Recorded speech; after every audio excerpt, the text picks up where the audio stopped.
tunalewa tunatia mkela rehea ya namna sawa nusu ya beshe ya mase ya mbuzi. Na ile komboste tunakamata tu nusu ya beshe mkela rehea. Si vile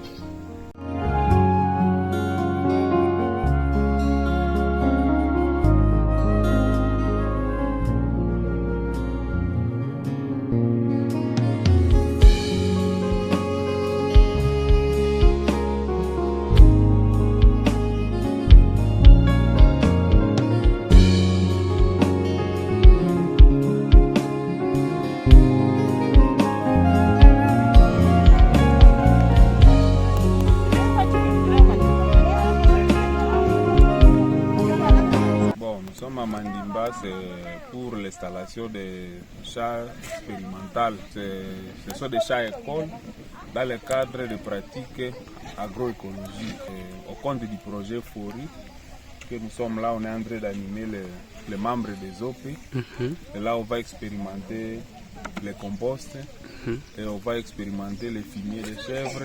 Et en même temps, on va aussi expérimenter les titonia, qui est aussi une plante de la région ici qui sera utilisée comme un engrais vert.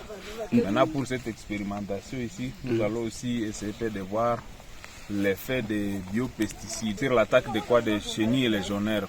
Nous allons expérimenter les biopesticides à base du piment, à base du tabac, et l'autre qui sera à base de Tephrosia, et que nous allons essayer de comparer avec aussi un des insecticides qui est utilisé dans les milieux. On a installé des champs expérimental pour essayer de faire une comparaison. En fait, le premier chat est relatif à une thématique qui est liée à la fertilité et le deuxième, il est lié à la deuxième thématique qui est liée à l'attaque des chenilles légionnaires dans la région, les chenilles légionnaires du maïs. De côté, nous allons essayer d'expérimenter 3 types de matières fertilisantes. Ces matières fertilisantes, nous allons voir à quel niveau ils vont influencer le niveau de rendement de maïs grain.